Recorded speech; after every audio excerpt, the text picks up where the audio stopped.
Standing in awe of your grace, setting my feet in your ways, entering into your presence, to behold your face to face.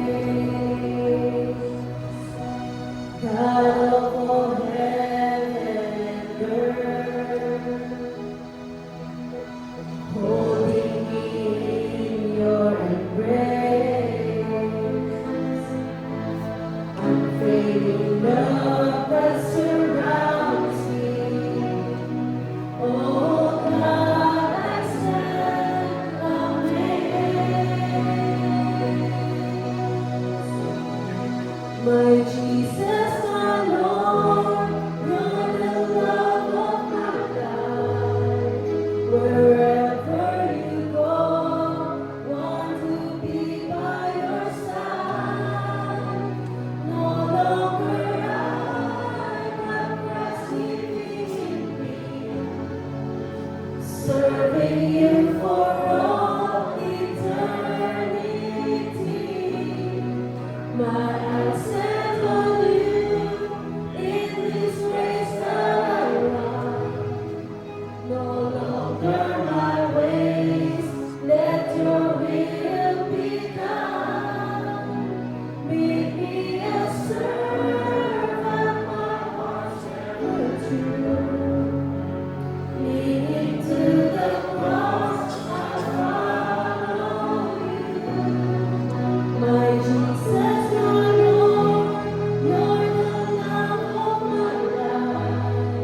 Wherever you go, I want to be by your side. No longer I, but Christ living in me, serving you for all eternity. My eyes set on you in this race that I run. No longer my ways, let your will be done. Make me a servant, my heart's ever true. Leading to the cross, I follow you. I'll follow you. Pangunado tayo sa opening prayer ni Brother F. Pagi, nais po namin i-share yung mga 8 verses ni Ate Berry. Una, yung Romans 8:28. And we know that in all things, God works for the good of all those who love Him and who have been called according to His. Sa alam natin sa lahat ng bagay ay gumagawang Diyos para sa mabuti kasama ang mga nagmamahal sa Kanya. Silang ating uwag ayon ng layunin. John 14:6. Jesus answered, I am the way and the truth and the life. No one comes to the Father except through me. Sinabi ni Jesus, ako ang daan, ang katotohanan, at ang buhay. Walang makakapasok sa Ama, kundi sa pamamagitan ko. Mula sa 1 John chapter 1 verse 9. If we confess our sins, He is faithful and just and will forgive us our sins and purify us from all unrighteousness. Sa wikang Tagalog o Filipino. Ngunit kung ipinagtatapat natin sa Diyos ang ating mga kasalanan, maaasahan nating patawarin niya ang ating mga kasalanan at lilinisin tayo sa lahat ng uri ng kasamaan dahil matuwid siya. Another verse na ito gusto ko si Terry ay from the book of Hebrew 10:25. Huwag natin kaliligtaan ang pagtalo sa ating mga pagtitipon, gaya ng nakasanayan ng iba. Sa halip, palakasin natin ang loob ng isa't isa, lalo na ngayong nakikita natin malapit na ang araw ng Panginoon.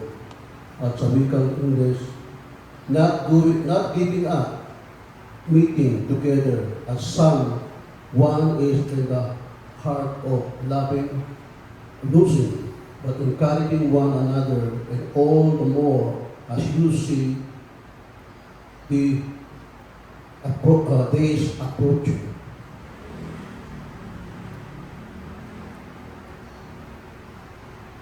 Ito po ang sinasabi sa Genesis 3 verse 18.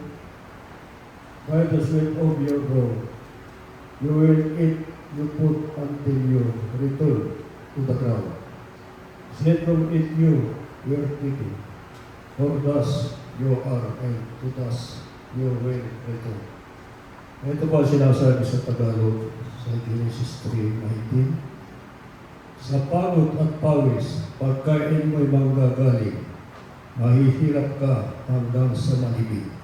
Dahil sa alakok, doon ka nang galing, sa lupang alakok ay babalik ka rin.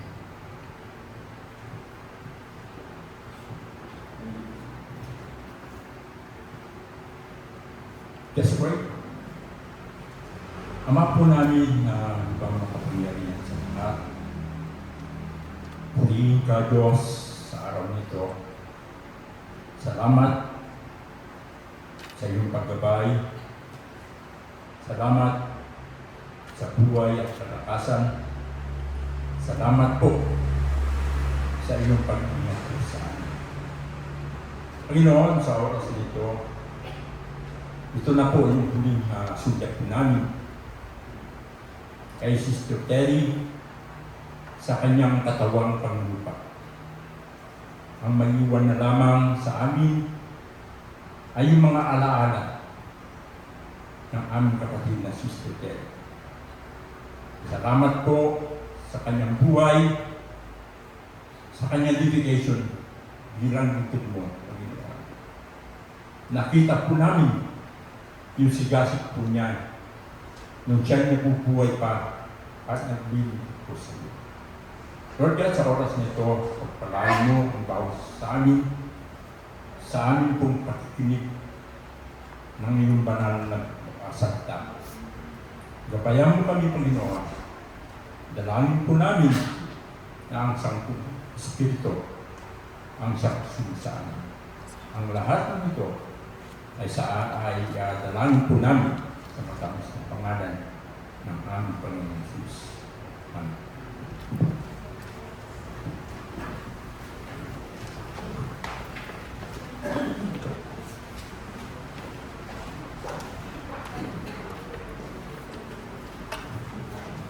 Good morning, everyone.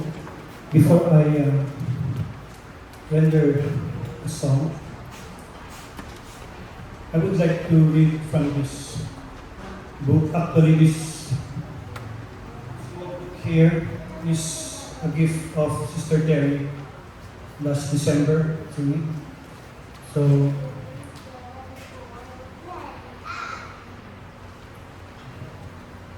just a sample of this is our everyday wisdom book in page 34 and 35.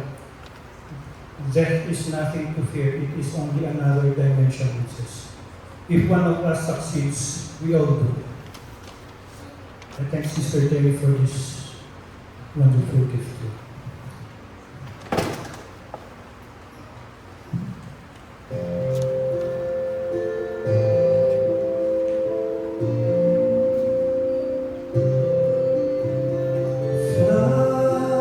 Like a bird to the Lord, my soul. I want to soar like an eagle. Though I'm in journey far away from home, I know I'll never be alone. Oh God, you know who I am. You know my hopes and my dreams.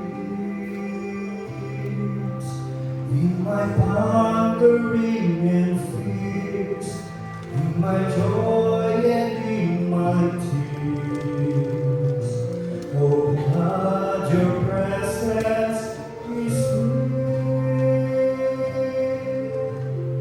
Fly like a bird to the Lord, my soul.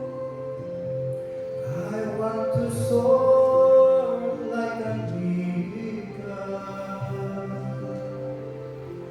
Though I may journey far away from home, I know I'll never be alone.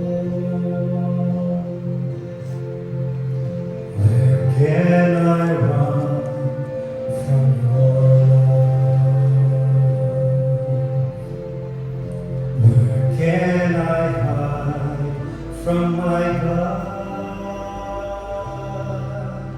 From the dawn of morning's light to the darkness of the night. Oh God, your presence is sweet. Fly like a bird to the Lord, my soul.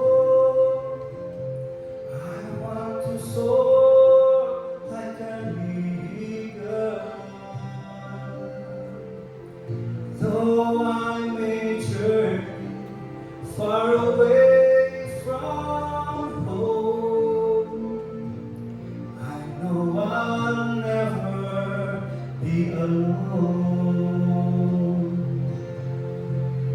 When I am down and afraid, when I am falling away, you extend a gentle hand, and I know you understand. Oh God, your presence is real. Fly like a bird to the Lord, my soul.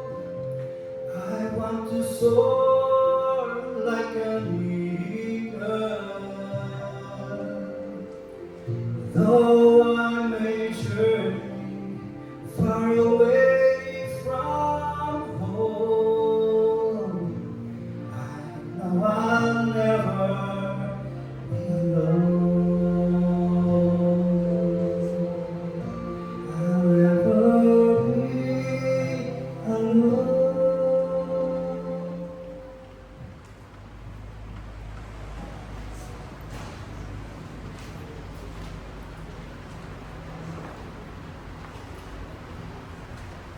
Let us have a tribute for Sister Terry.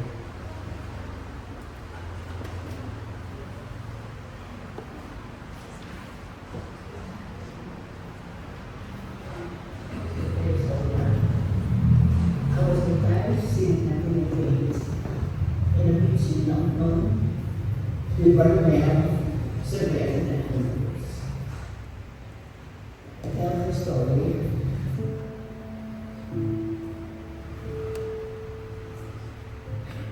My husband died in Saudi Arabia. We worked there as an engineer. We worked there for almost 40 years.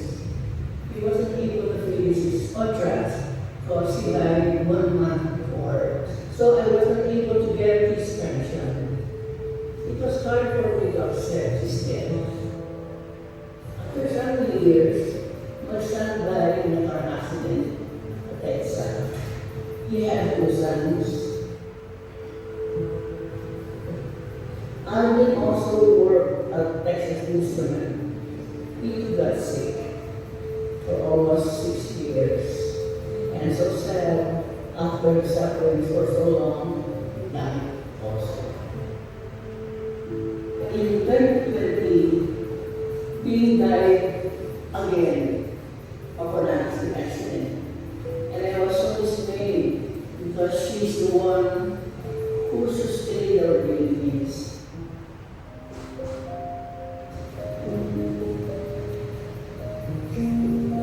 I asked her, why? Are you too much children? He let me go.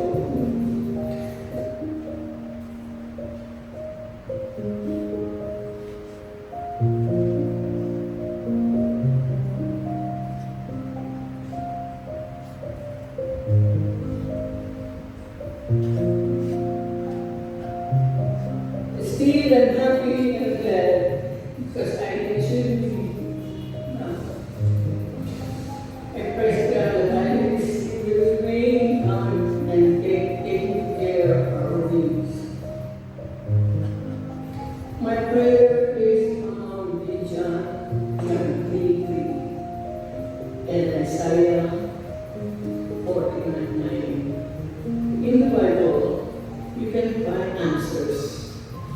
In His God's purpose for being here, His Word, we find that the grace of the beginning of life.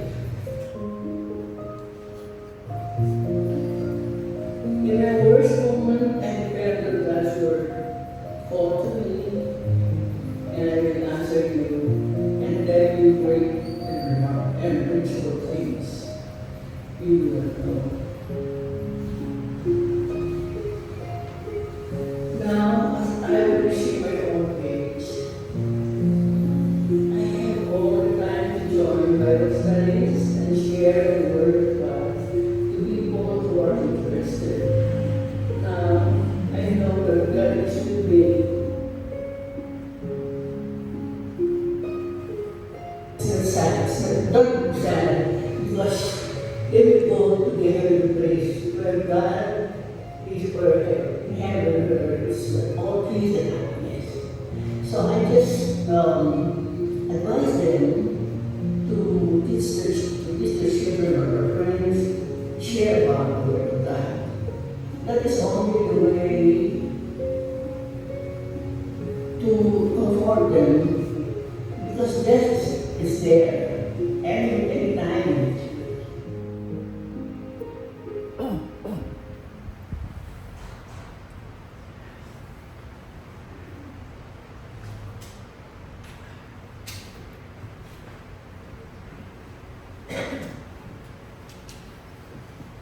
Magandang umaga po mga kapatid. At yun po yung I think that was a year ago kung pinanood natin yun during po may activity ng church. Pero ganun pa man, nais ko lang po idagdag po itong mga mensahe sa bawat isa po sa atin. According from the book of Philippians 1:21, ang sabi po doon, for to me is to live is Christ and to die is gain. So, ang ganda po ng sinabi po ni Nanay Terry po doon, about sa kamatayan, ito ang umpisa talaga ng buhay. Ito naman po yun. At ngayon po, sabi nga natin, hindi po siya aalis, kundi siya po ay uuwi na sa piling ng Diyos na siyang lumikha. Longing for home, the heavenly citizenship, ang pananabik sa tahanan, ang pagkamamayan sa langit. Alam po natin lahat na tayo pong mga tao na may kaluluwa, meron tayong pong tawagin na restless soul o kaluluwang hindi mapakali. Dahil ang bawat tao na may tinatawag na uhaw na kaluluwa. Kaya ang tao po walang kakontentuhan. Ang tao po, the more na nagkakaroon, the more na kulang pa. Nararamdaman ng tao yan. Kasi yun po talaga ang pagkakadesign talaga ng Diyos sa atin na meron tayong pagkauhaw sa kaluluwa. At hindi po napupunan o napupuno ng mga bagay na material yung kauhawan ng ating mga kaluluwa. At ang nagpupuno lang doon sa kauhawan ng ating kaluluwa, none other than but the presence of God. None other than but the Word of God. Kaya may pakiramdam po tayo na nangungulila tayo sa tahanan na hindi kayang punan ng mundo. Ano po, dahil madalas nating pakiramdam tayo ay mga dayuhan. Totoo po na tayong lahat po yung mga dayuhan sa mundong ito na ating nangangalawan. Sabi natin, ng mga nakaraang previous activity natin or ng service natin, wala pong nabubuhay sa mundong ito or walang pumapasok sa mundong ito at lalabas na buhay. Lahat tayo na lalabas sa mundong ito patay. At ang buhay na pinangako ng Diyos sa mga nananampalataya sa Kanya, yun ang totoong ay doon sa langit na bayan. Kaya nga, mga magulang at mga kapatid, our longing for something better is proof that something better exists. Totoo po na tayo po ay namumulila, nananabik sa tahanan natin kapag tayo po ay nasa labas ng tahanan natin. Kapag tayo po ay pumupunta sa iba't ibang mga lugar, makalipas ang ilang araw, 2 araw, 3 araw, hinahanap natin po yung kasanayan ng katawan natin na humihiga po tayo sa sarili nating kama, sa sarili nating upuan, nakaupo tayo, nagtitimpla tayo ng kape, nagaling doon sa sarili ng lalagyan ng kape, tasukal, na tayo mismo ang nagawa. No? Namumulila tayo after ng mga for how many days po na wala tayo sa tahanan natin, namimiss natin ang lahat, namimiss natin ang CR, namimiss natin ang kwarto, namimiss natin ang sala, namimiss natin ang lahat ng lugar doon sa loob ng tahanan natin. At sa buhay na walang hanggan, dahil ito po'y pinangako ng Diyos sa mga umiibig sa atin, ano po, namimiss natin yung lugar na yon kung saan ay makakasama natin ang Panginoon. And this time, mga magulang at mga kapatid, mamimiss natin si Sister Terry. Yung kanyang mga salita, yung kanyang mga mannerism, yung kanyang smile, yung kanyang pag-hug sa atin, yung kanyang pakamay sa atin, yung kanyang mga ngiti, yung mga kwento na nakaka-encourage, na nakaka-inspire, na nakaka-motivate, yun po ang mamimiss natin sa kanya. Pero anong magagawa natin? Dito tayo dinesign ng Diyos. Mamamatay at mamamatay tayong lahat. Hindi natin alam kung kailan tayo susunod. Hindi natin alam kung ano ang uri na magiging kamatayan natin sa mundong ito. Basta't ang alam natin, lahat tayo ay mamamatay. Ngayon, habang tayo po'y nabubuhay pa sa mundong ito, sikapin natin lagi na maglingkod tayo sa Diyos. Dahil yun po talaga ang dahilan kung bakit tayo nandito sa mundo. In Hebrews chapter 11, verse 13 to 14, and confess that they were strangers and pilgrims on the earth. For those who say such things declare plainly that they seek a homeland. A homeland, tirahan na ang Diyos ang siyang may gawa. We may have earthly passports and nationalities, but for the believers, our primary identity is found in heaven. Pero tayo marahil may mga pasaporte tayo, marahil meron po tayong tinatawag na mamamayan tayo dito sa ating bansa. Pero again, as a Christian, as a believer, meron po tayong tinatawag na identity doon sa langit. Pagka mamamayan doon po sa langit. Because lahat ng mga Kristiyano, lahat ng mga may takot sa Panginoon, lahat ng mga naglilingkod sa Kanya, we are ambassadors of Christ living in a foreign land. Si Nanay Terry, simula nung siya po ay nakakilala sa Panginoon, hanggang siya po ay bawian ng buhay, lagi niyang sinasabi po na ang buhay talaga ay pansamantala lang. Kaya naniniwala tayong lahat that from Philippians chapter 1 verse 21, sinabi ni Apostol Pablo, "But for to me to live is Christ, and to die is gain." Nawa ito po yung maging katagaan na rin, isipin na rin natin ito, maging motto na rin natin sa buhay natin, na habang tayo nabubuhay, mabubuhay tayo kay Kristo. At kapag tayo ay namatay, ito isang malaking pakinabang para sa atin. Our values, language, and hope should reflect our true home. Makita dapat po yun, di ba? Kapag tayo po ay nasa tahanan natin, nagagawa natin ang gusto natin gawin, Dapat tayo po nasa tahanan natin, komportable tayo, nasa comfort zone po tayo. Kapag tayo po wala sa tahanan natin, ang pakiramdam natin parang tayo po ay nagmamatsyag tayo o ano man, hindi tayo minsan mapakali dahil hindi ka kumbaga hindi mo lugar yun eh. So ganun din sa buhay natin, kung bakit tayo nandito sa mundong ito, nagkakasakit tayo, nag-aalala tayo, nag-worry tayo. Kasi ang pagkakadesign sa atin ng Diyos, hindi talaga taga dito. Kaya nararamdaman natin yun. Ang lugar talaga natin ay langit na bayan. Doon sa langit na bayan, komportable ka. At yun po ang pinuntahan ni Nanay Terry. Komportable na siya po ay nasa comfort zone na. Malaya at tahimik at may kapayapaan. In Philippians chapter 3 verse 20, for our citizenship is in heaven, from which we also eagerly wait for the Savior, our Lord Jesus Christ. So the promise of prepared place, ang pangako po na inihanda ng lugar. Jesus understood our loneliness. Jesus understood yung ating pananabik, di ba? Before He left, He gave a specific promise. Bago po siya umalis, nag-iwan po siya ng talagang napakamakahulugan at napakagandang pangako. He is preparing a place for those who serve Him.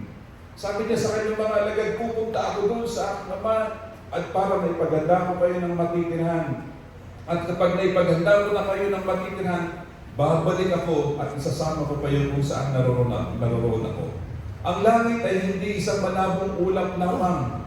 Ito ay isang tahanan kung saan makakasama natin ng harapan ng ating Diyos.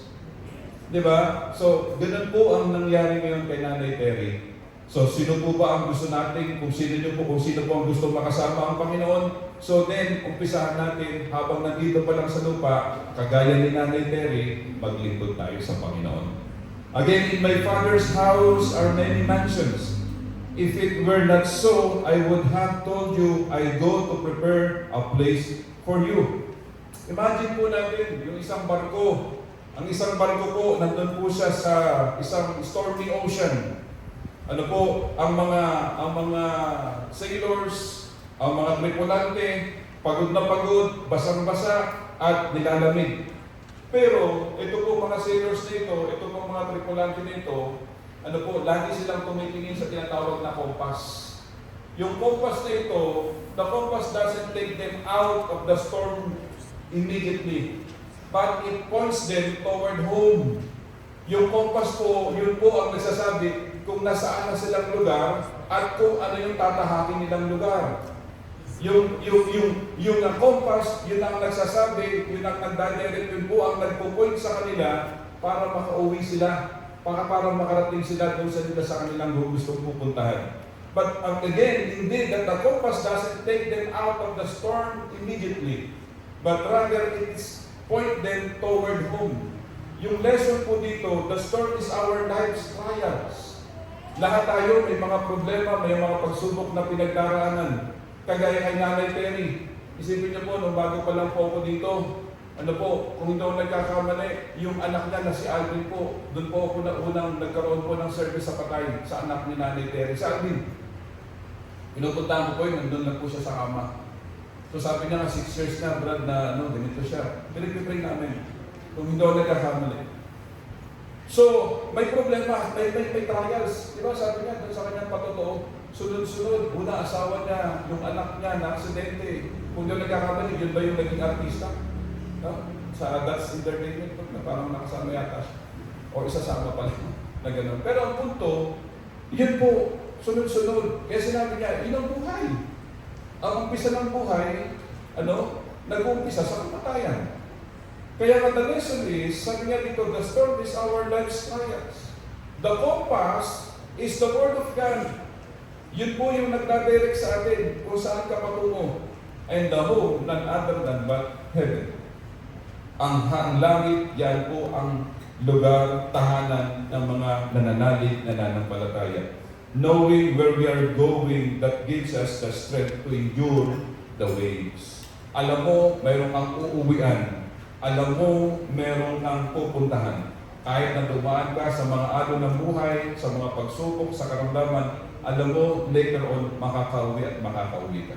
Kagaya kay Nanay Terry. Sinabi niya, dami mga pagsubok, problema, ganito, ganyan, ganon, iyak, tangis, ganito. Pero again, Nanay Terry, nakapagpahinga ka na, ikaw ngayon ay nakauwi na. Tayo po nandito pa. Hindi po siya umalis, kundi siya po ay umuwi. At darating ang panahon, ikaw at ako ay uuwi rin, makakasama na natin siya ng mukha. So mga kapatid, ito po kasi yung paradox ng buhay natin. Pakinggan natin yung paradox ng buhay. Everybody wants to live a long life, but nobody wants to get old. Everybody wants to go to heaven, but nobody wants to die. Kung gusto mo mapunta sa langit, kailangan maranasan mo muna ang kamatayan, kagaya ng naranasan ni Nanay Terry. At kung gusto mo bumaba ang buhay mo, pahabain mo yung buhay mo kasama ng Panginoon.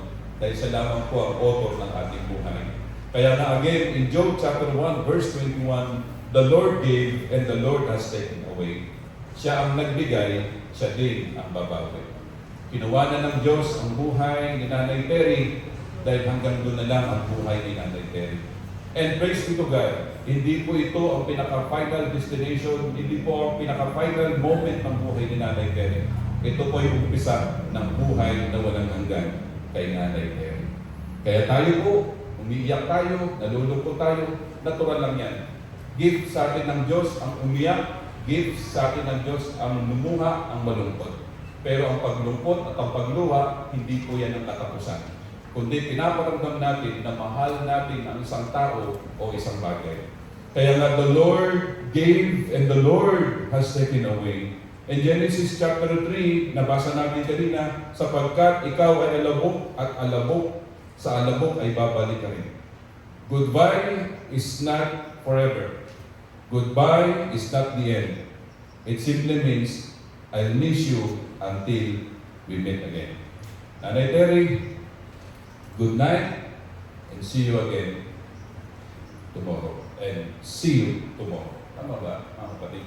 See you in the morning. So tayo lahat ay tumayo at tayo po ay manalangin. Maraming Diyos sa oras na ito. Muli, nandito po kami. Ihahatid na po namin ang katawang lupa ni Nanay Terry sa huling hantungan niya. Salamat po sa kanyang buhay. Salamat sa kanyang mga patotoo. Salamat sa kanyang pagiging masigasig sa paglilingkod sa iyo. Nawa ito po'y mag-iwan ng magandang patotoo sa buhay namin na ma-inspire kami patuloy habang kami ay nabubuhay sa mundong ito. Salamat sa kanyang mga talent niya, sa wisdom niya, sa lahat ng mga encouragement niya na ako personally na-receive ko yun, napakinggan ko yun. Salamat po dahil siya po, Panginoon, ang siyang ginamit mo to inspire, Father God, ng mga kapatid at ma-encourage ang mga kapatid. Salamat po sa kanyang buhay. I-comfort mo ang kanyang mga naulila, ang kanyang mga anak, ang kanyang mga apo, ang kanyang kapatid, ang kanyang mga kamag-anak. I-comfort mo ang bawat isa sa amin. Kahit kami ng mga magkakapatid sa pananampalataya. Salamat po, Panginoon. Salamat sa kanyang buhay. Salamat sa buhay na walang hanggan. At yun, si Nanay Terry, nandyan na siya sa iyong tahanan.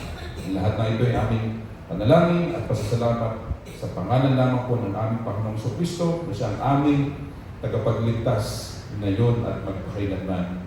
Amen. Amen. Mari na po tayo na umupo, mga kapatid. Maraming salamat po, Brother Gilbert. It is truly blessing sa atin na nakilala at nakasama po natin si Sister Terry, si Mama Terry. Yung smile niya, yung yakap niya, na talagang ramdam na ramdam. So, sa mga kapatiran po sa Church of Christ at Pines, inaanyayahan po tayo dito sa harapan. At tayo pong lahat ay magbibigay ng isang special number. Lahat po ng Church of Christ at Pines members po, dito po tayo sa site.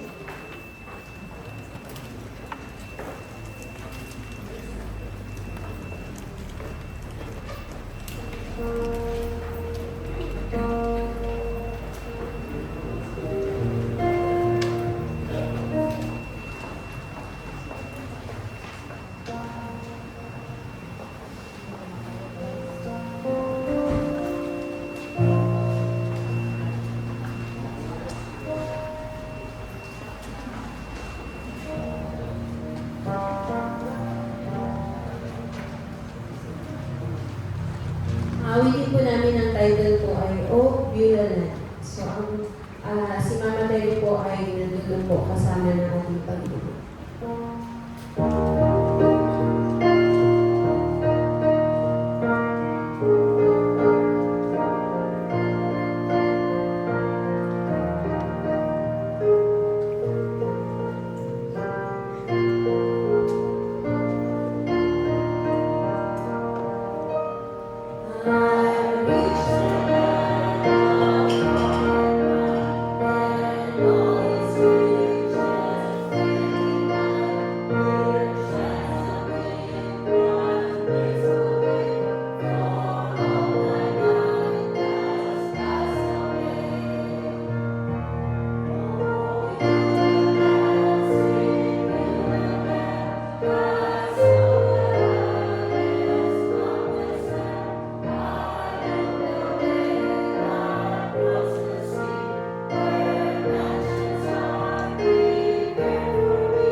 Inaanyayahan po natin sa harapan ang isa isa po sa kanyang mga anak, si Brother Mitch.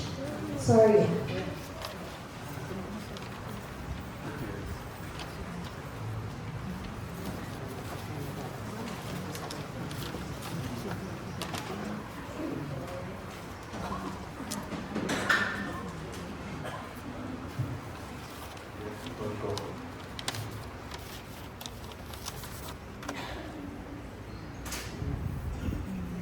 Good morning. First of all, I want to thank everybody sa mga lumalo, sa mga lahat ng suporta, pamilya, kaibigan, church members, everybody. Thank you so much. Our family appreciate it very, very much sa lahat ng mga ginawa niyo para sa Mother Dear. Teresita Oliva Soria. 3 ways to describe her. Our mate, our friend, the Lord's servant. So, gusto natin sa Teresita Soria, Oliva Soria as our mate. Sabi nga kanina, 5 siblings, 5 kids, 5 na makukulit. So, struggles. Yung mga struggles nga, sinabi naman niya kanina namatay na. So I'm not sure if everybody knows, we struggled when we were kids. Nahirap na kami. Yung sweldo ng tatay ko, hindi sapat. So, pagka wala na kaming ulam, kape, saka rice. Yun na yung namin. Pero, yun yung paborito namin. Nakakatuwa nga yun. Kape at saka rice lang, pero yun yung paborito namin. May hassle kami. Since kulang yung sweldo ng tatay ko, gumagawa kami ng box ng shoes. So, rugby yun. Masama sa amin yun, pero ginagawa namin. Para lang tumawid yung budget. So, yun ang pinagdaan ng nanay ko. Pero she was able to take care of us. Ang hindi ko makalimutan, yung every afternoon nap niya, yun lang siya nakakapagpahinga.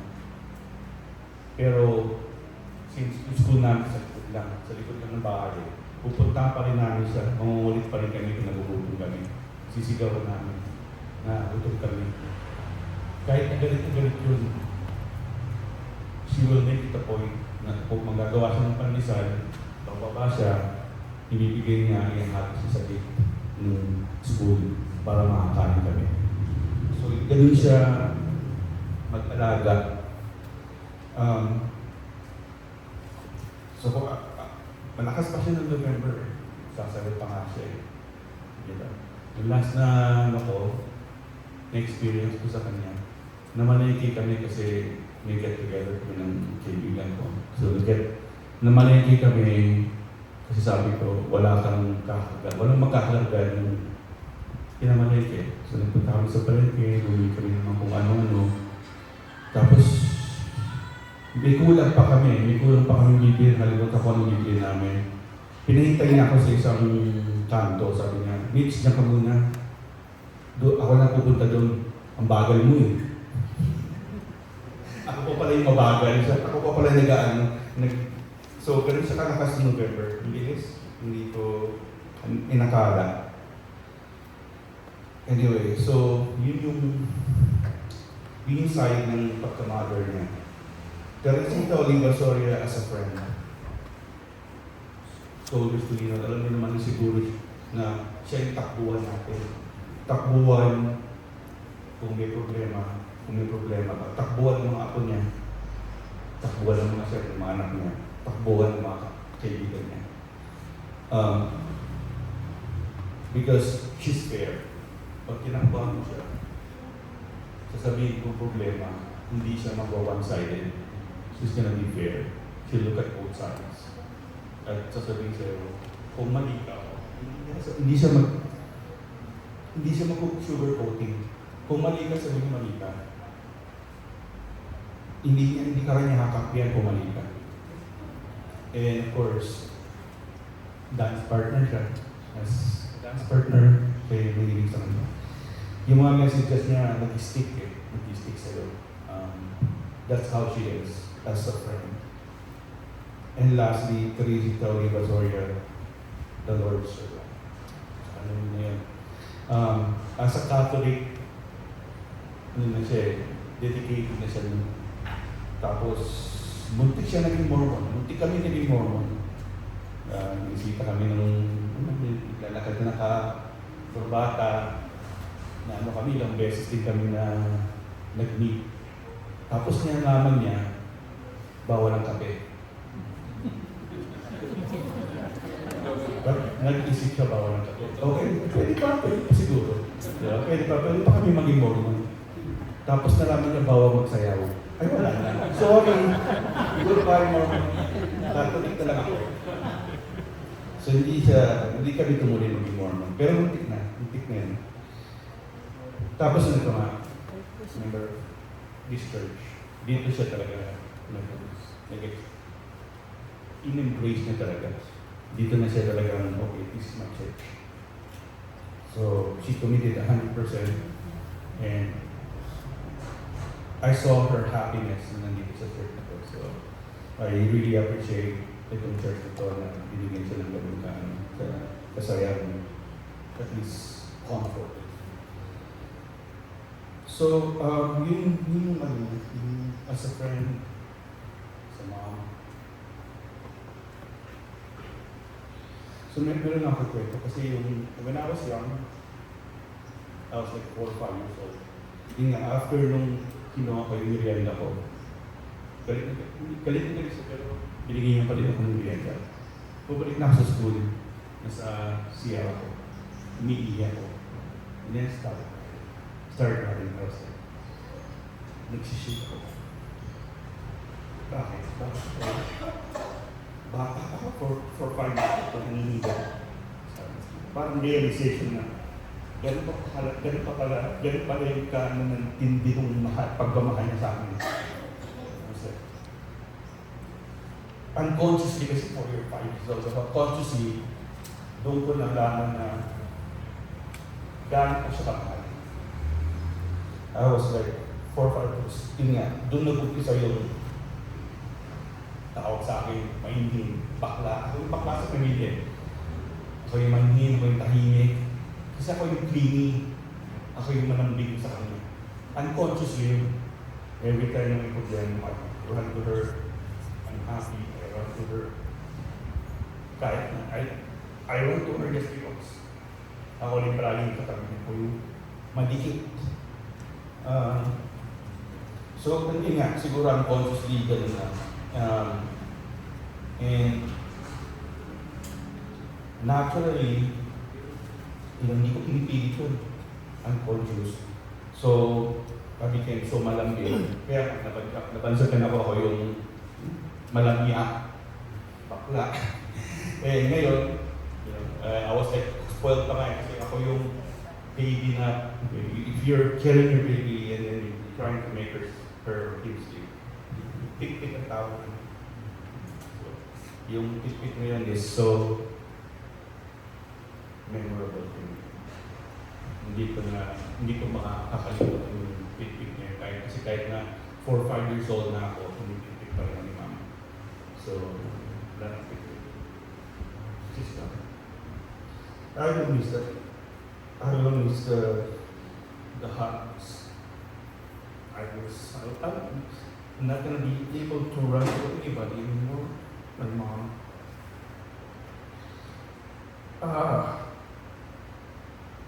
So now that I'm old, hindi na ako timid, hindi na ako shy. Makapal na yung mukha ako.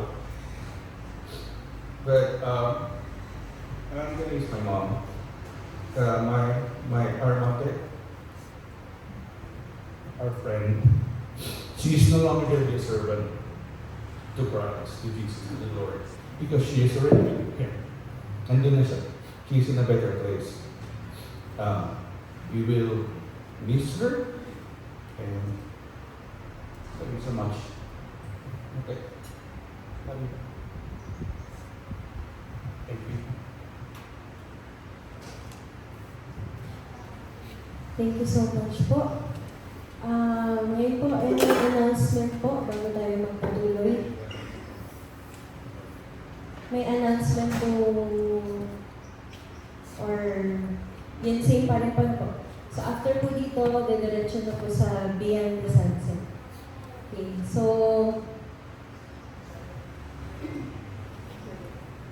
ito po yung nag-baptize kay ginamit ng Panginoon para mag-baptize po kay Sister Ted. So, panoorin po natin yung video na prepare po.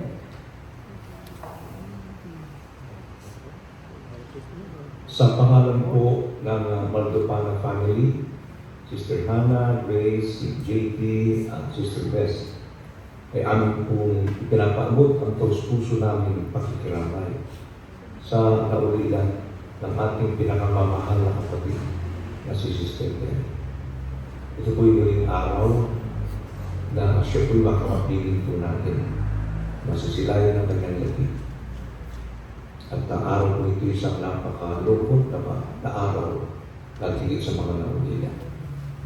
Gayman mga kapatid, sa katotohanan lang po, mga minamahal, ang ating pong kapatid na Terry, nung mabalitaan po namin na siya ay pinapahinga na po, pansamantala hindi natin siya makikita, ay binalita po ito, tinawag po ito Mr. Joan, again din po ni ating tagapangalan, Brother Gilbert. At nung pong ito po ay aming mabalitaan Mr. Bess, ay mix po ang emotions namin. Dahil alam po nyo, naroon po yung sobra po kalungkutan. Nandun din po ang aming pong kagalakan. Sapagkat ang kapatid na Terry ay hindi po siyang ordinaryong tawagin po natin mananampalataya. I can say that she's a God-fearing Christian woman. Nakasama po namin siya noon, nandiyan pa kami sa matagal na panahon. At naging bahagi kami ng kanyang conversion. At siya po ay napakasipag sa kabanalan. Nakakasama po namin sa mga gawain. At siya po ay isang napakabait na kapatid sa pananampalataya, napakabait na ina.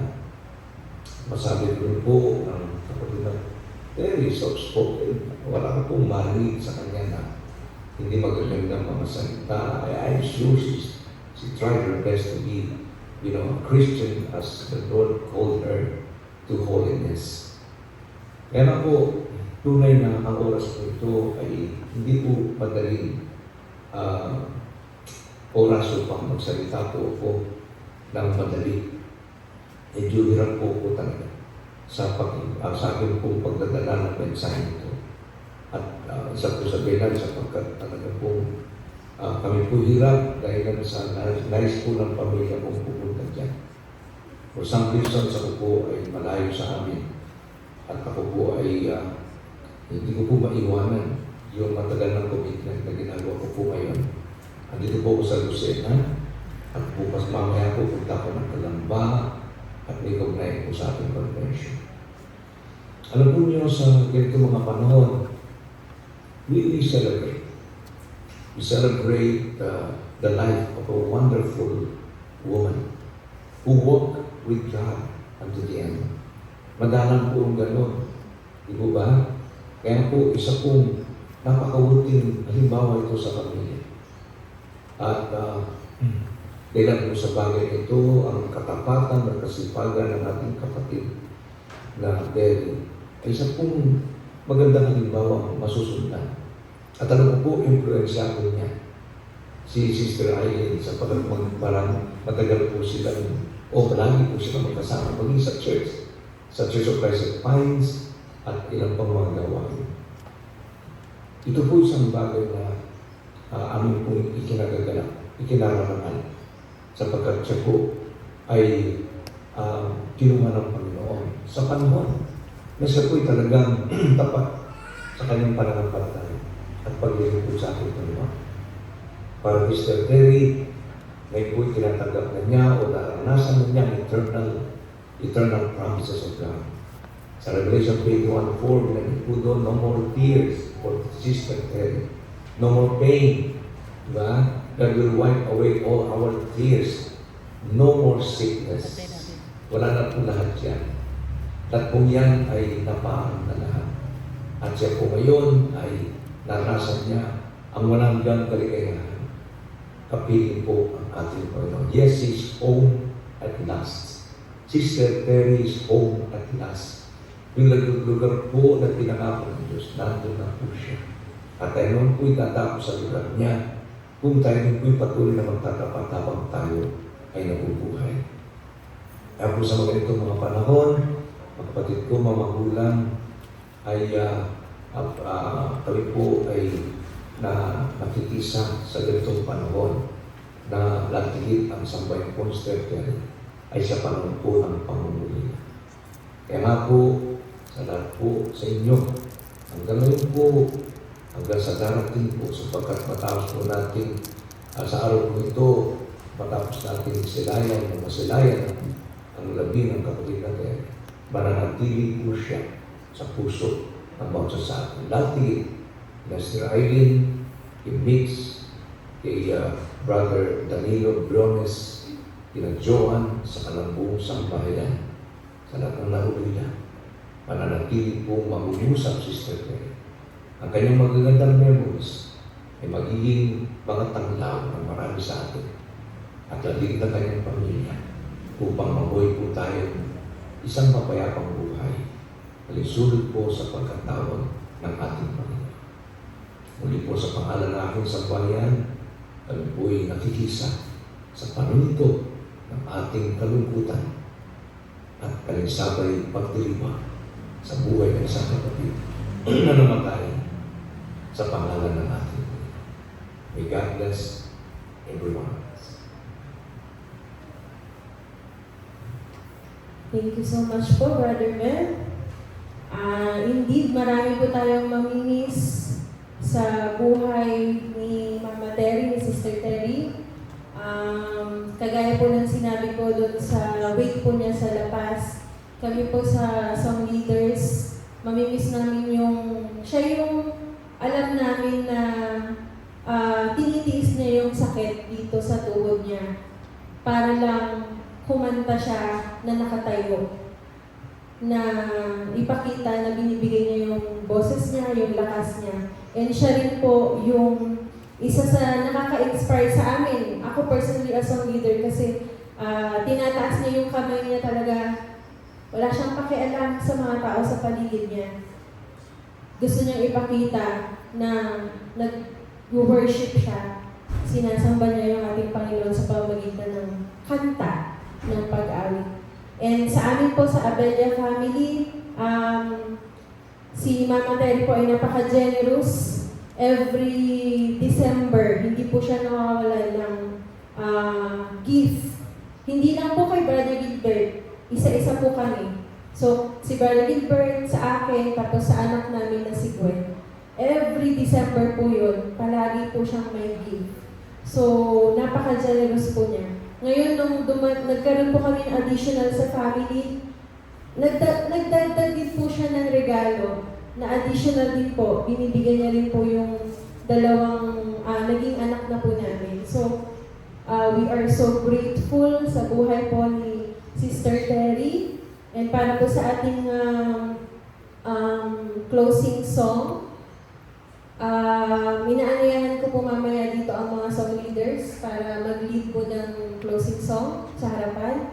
And habang tinutugtog po yung instrumental, tayo po ay maaari lang po na tumingin sa projector, sa ating pong PowerPoint, at meron pong ipa-flash na mga pictures po ni Sister Terry.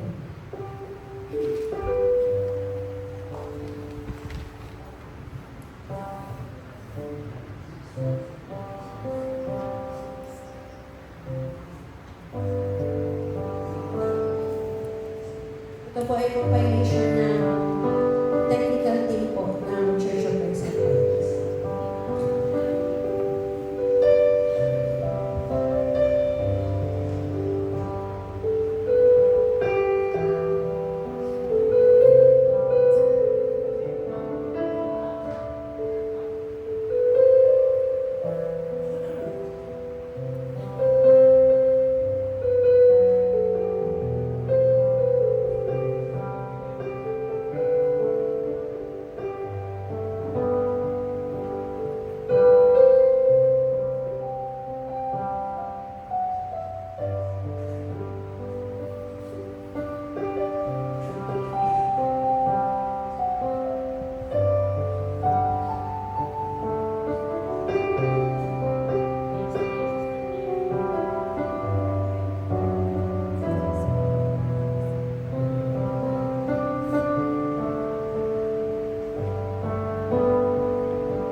Tayo po ay manalangin. Ama namin Diyos na magpagyalan sa lahat. Maraming salamat po sa araw na ito at sa pagkakataong makasama namin si Sister Terry sa kanyang huling araw ng pagsamba. Panginoon, we ask for your strength and comfort sa bawat sa amin, lalo na po sa kanyang pamilya. Yakapin ninyo sila ng inyong pag-ibig at pagyan ng kapayapaan at katatagan sa panahon ito ng kanilang pagdadalamhati. Naniniwala po kami na si Sister Terry ay nasa kanyang piling na resting peacefully in your loving arms. Guide us, O Lord, sa aming pag-uwi, keep everyone safe and protected hanggang makarating kami sa aming mga tahanan. All this we pray in Jesus' name. Amen.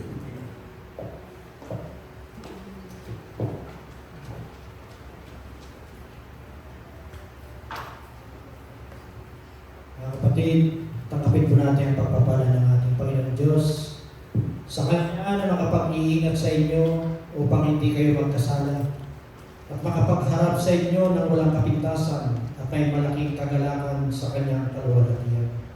Sa isang Diyos na ating tagapagligtas, sa pamamagitan ni Jesucristo na Panginoon natin, sa Kanya ang kaluwalhatian, kadakilaan, kapamalahan at kapangyarihan mula pa noong una, ngayon at magpakailanman.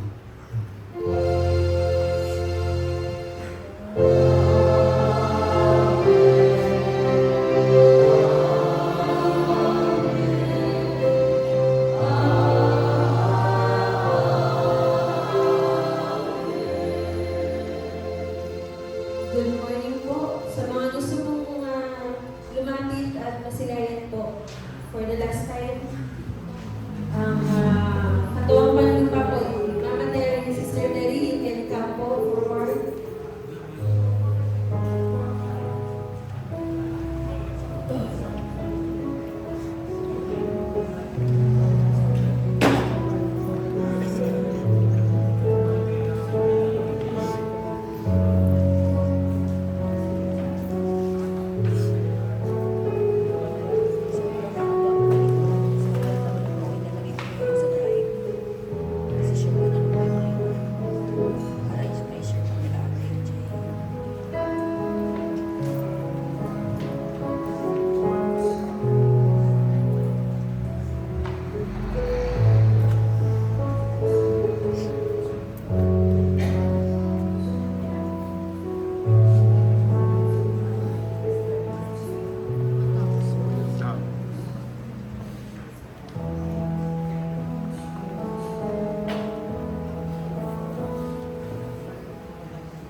she's in a better place.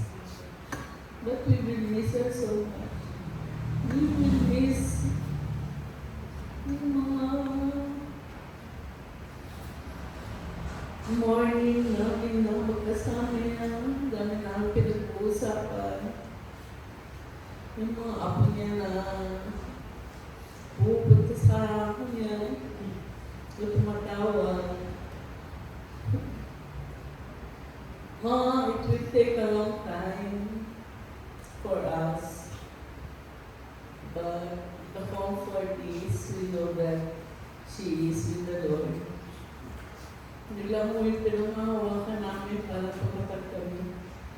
Maraming salamat po sa